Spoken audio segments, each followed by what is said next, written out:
twongeye kubasuhuza nshuti bavandimwe duhuriye kuri channel yo kwamamarizaho ubutumwa bwiza, kumva ubuhamya bwa bene data aho Imana yagiye bakura. Ndabashimiye rero mwe mukunze kudukurikirana mwumva ijambo ry'Imana ndetse n'ubuhamya. Reka n'ubundi dusenga Imana niturangiza twumve aho Imana ivugana natwe. Mana, mu izina rya Kristo turagushimiye ko utwemereye twaba twongeye kubonana na bene data, tukaba tugiye kumva ijambo ryawe, twakira n'ubuhamya, twumva imirimo wagiye ukora. Reka buri wese rero ufunguye icano ugiye kwakira ijambo ryawe, reka umusure umuganirize kandi yumve impumeko yawe mu ijambo ryawe. Ndagushimiye ko ugiye kubana natwe mu izina rya Kristo Yesu, amen. Reka n'ubundi rero amazina ni Mukundamfura Reveriye, ndi umugabo ndubatse, nsengera mu itorero rya ADEPR Kimisagara, ni kuri paruwasi. Reka dutangire dusoma ijambo ry'Imana. Turasoma mu rwandiko rwa mbere rwa Petero, igice ni cya 2 umurongo ni wa 9. Haravuga ngo ariko mwebweho muri ubwoko bwatoranijwe, abatambyi b'ubwami, ishyanga ryera, n'abantu Imana yaronse kugira ngo mwamamaze ishimwe ry'abahamagaye, ikabakura mu mwijima ikabageza mu mucyo w'itangaza. Kera ntimwari ubwoko, ariko none muri ubwoko bw'Imana. Kera ntimurakababarirwa, ariko none mwarababariwe. Amen. Niri jambo rero tugiye kuganiraho mu ncamake, narangiza nkabaho ubuhamya nko nabasezeranje ko tuzongera tugahura nkabaha ubuhamya bwanjye kuri uyu munsi. Ariko tufusomye ijambo ry'Imana ngo kera ntitwari ubwoko, kera twari tutarababarirwa, twari tudafite ibyiringiro by'ibizaba kubera ko tutari dufite Imana rurema, ariko twarakijijwe twakira umwami, duhinduka abatambyi b'ubwami, ishyanga ryera, abantu Imana yaronse kugira ngo tujye twamamaza ishimwe ryaduhamagaye. Reka dukomeze n'ubuhamya rero, turagenda tuvuga aho Imana yagiye dukura. Ubushize nababwiye ko nari umurasta, bamwe bagenda bafite ibisatsi, bamwe bari barishwe n'ibiyobyabwenge, urumogi, kore, essence, bya amata basanzwe amwe y'ibibabi n'ibindi byose biyobya ubwenge twagiye tubikoresha. Ariko Imana yaratubonekeye, maze Imana irambabarira, nkuraho amadrede, nkuramo ibintu byose bijyanye n'ibintu by'ibirara, mbivamo ndabireka, kwesikoroka ndabireka, gutubura ndabireka, bya bintu byose ndabireka, nakira Kristo nk'umwami n'umukiza. Ubushize nababwiye ko namwakiriye ndi jyenyine mu gashamburete, nabagamo kanjyenyine, ubwo yansuye nijoro nko mu masaa 3 za nijoro, nabagamo jyenyine maze kunywa ibiyobyabwenge, hari ibyo nari ngiye gukora byahonga muri ako kazi. Imana iransanga, Imana impamagara mu mazina data na mama banyise, Imana ivugira mu gikuta. Reka mbabwire ngo iyi Imana yagushatse ivugiriye ijwi ukaryumva kumva ko ari Imana iri kugushaka. Imana iramamagara, impamagara amazina banyise, numva Imana iranzi, Imana imbwira ibintu byinshi muri ako kazo nari ndimo, binyemeza kwihana, binyemeza kwatura. Ndabyibuka Imana imaze kumbwira ayo magambo, nahise ngenda njya gushaka umuntu nkatsengere, ariko kubera ko yaranzi, abonye nicaye muri saro, yanga kwemera ko nje kumureba, kubera ko yarakuzi ko ndi igisambo, yanga kunsiga muri saro. Avuga ati nimusiga muri saro ndasanga ibintu abimazemo, kubera ko yarazi ko ndi umujura. Ndavuga nti nyamara nje ngo munsengere, kubera ko barabara ko bati genda we turakuzi umwe byabwenge, mpava batansenge, mitatsubira mu rugo iwanjye muri ako gashamburete. Mageze rero Imana irongera ivugana nanjye, maze kuvugana nanjye ndapfukama, maze gupfukama ndakizwa. Muri mugenzi bavuze ngo mukristo ubwo yageze ku musaraba ngo yari afite umutwaro umuremere, ngo ariko yatuye umutwaro arangije ngo araruhuka. Uwo mutwaro yatuye nta wundi muntu wawubonye, nta wundi muntu wabonaga mu buzima busanzwe, niwe wenyine wari uzi ko afite umutwaro. Nanjye nari mfite umutwaro wo kunywa ibiyobyabwenge, kwirirwa ndara hanze, kwirirwa niba abantu, ariko umwama ngeze hano uyu mutwaro mba umwana w'Imana. Ni impamvu yavuze ngo kera twari tudafite Imana rurema, twari tutarababarirwa, tutari ubwoko, ariko none turi ubwoko bw'Imana, turabatambyi b'ubwami, ishyanga ryera, abantu Imana yaronse kugira ngo twamamaze ishimwe ryaduhamagaye. Ngwino dufatanye kwamamaza ishimwe ryaduhamagaye. Ngwino dufatanye kwamamaza ishimwe ryaduhamagaye. Nawe yaraguhamagaye igukura mu mirimo mibi imwe wakoraga kera tutarondora, ariko urayizi. Nawe ujye wamamaza ishimwe ryaguhamagaye, nawe uyamamaze. Niyo narakijwe rero, nari nkiri umusore, ariko ubwo buhamya bwo hirya ubwo paganeka mbe mburetse, ndibuka maze gukizwaho gatoya, nahuye n'ubuzima bukomeye, nahuye n'ubuzima bukakaye, ubuzima bwo kwicwa n'inzara, ubuzima bwo kwambara ubusa, ubuzima bwo kubura ahantu ho kuba, ubuzima bwo kubura icyerekezo, ubuzima bwo kubaho nta muntu kwitayeho. Uyu munsi waraye hano, ejo wacumitse aha, wabuze ibyo kurya, nabuze ibyo kwambara. Ubwo buzima mubamo, ariko nubwo nabubagamo bwose, Imana yabanaga nanjye. Imana ikamvugisha, ikambwira ko inkunda, ikambwira ko izangirira neza, nkumva ntibyakunda, nkumva ntibyashoboka, ariko ndankubwira ngo Imana igira neza. neza. Imana iravuga igasohoza, niyo mpamvu yavuze ngo ndinde ijambo, navuze kugira ngo ndisohoze. Imana iyo ivuze ijambo irarisohoza. Ahubwo igihe cyaje kugera reka mperaho, nabuze ahantu ho kuba, njya kuba mu rusengero n'undi muhungu twabanaga nyine mu rusengero. Hashize iminsi urusengero rurashya, ararutwika, ariko mukuru twika abayobozi b'iryo toro ntabwo bari bazi ko tuba mu rusengero. Rumaze gushya bapereza umuntu waharaye, basanga ni umuhungu waharaye. Basanze ari umuhungu waharaye rero bati kuki murara mu rusengero mutarabazamu mutanabivuze.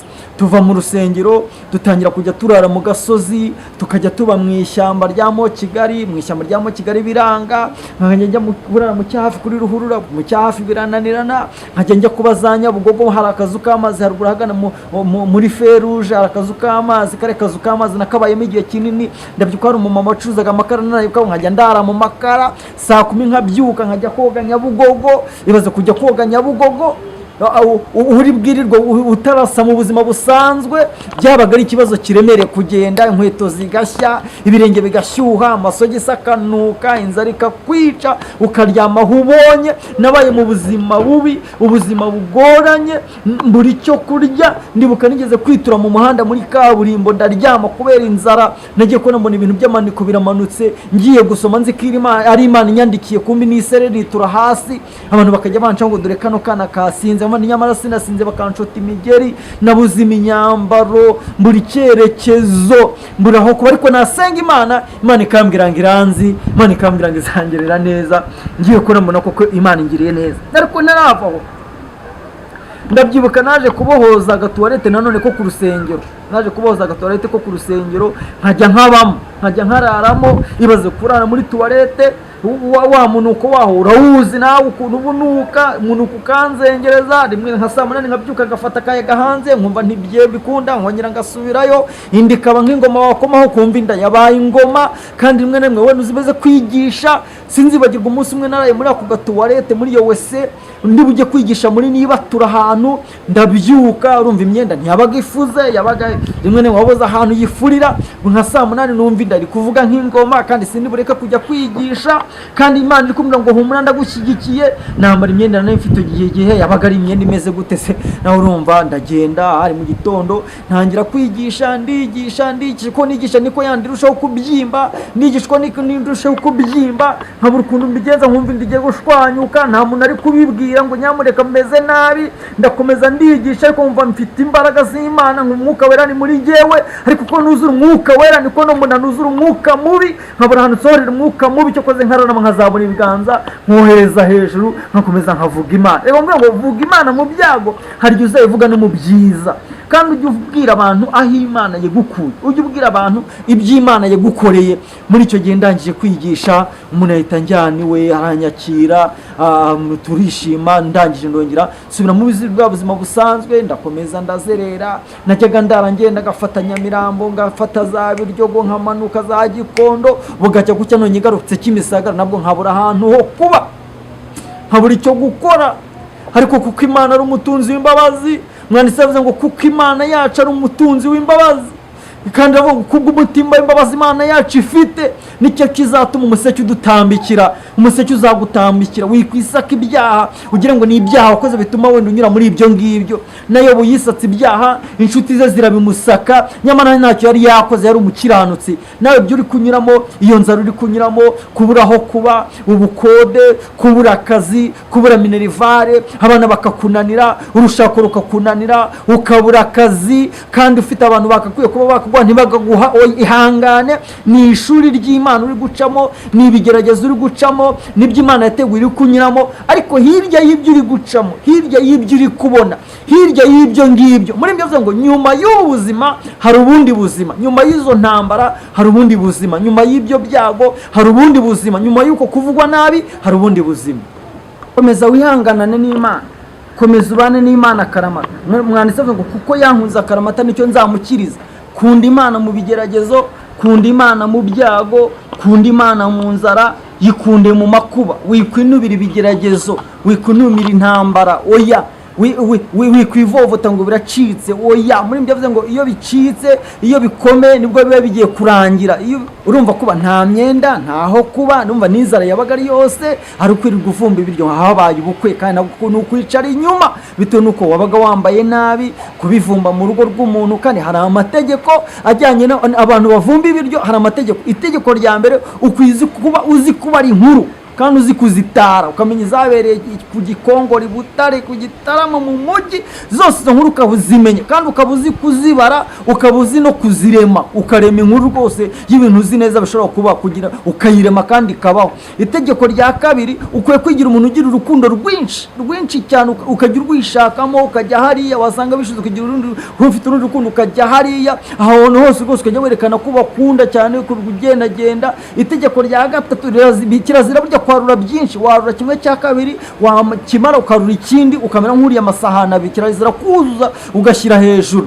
Ubundi ukamenya kuba ari inkuru, ukishyiramo urukundo rw'abana bo mu rugo, ukajya ubaterura, ukabaganiriza, wanasanga bakora ukabafasha, ntiwicare mu ntebe. Iyo wicaye mu ntebe barakurambirwa, ukwiye kujya kubafasha, ubundi ukabaganiriza, kugira ngo ni uyu munsi n'ubutaje bakumbure za nkuru zawe, bya biganiro byawe. Nubwo buryo twabagamo tuvumba ibyo biryo, n'abandi bahungu twabaga turi kumwe, twabyirukanye icyo gihe, ariko dukunda gusenga Imana. Amasengesho abaho n'atabaho, ayuzi nayo utazi, tukayasenga, tukajya ahantu kure, tukajyana hafi, Imana ikavugana natwe, Imana ikabana natwe. Sinzabyibagirwa umunsi umwe nigeze kurara ahantu mu rutare ndimo nsenga Imana, mpamagara Imana, Imana ivugana nanjye, Imana imbwira ibintu bikomeye, iraringaniriza, iranimbwira ibintu byinshi. Mu gitondo njya kwigisha muri Nibature, ndimo nigisha muri Nibature, ahantu nigishaga umuntu wari undi imbere nabonaga yafashijwe, nanjye nkiyata muri icyo cyerekezo kirimo uwo muntu, nkagira ngo yafashijwe. Turangije iteraniro rirangiye, ahita njyana mu rugo, turaganira,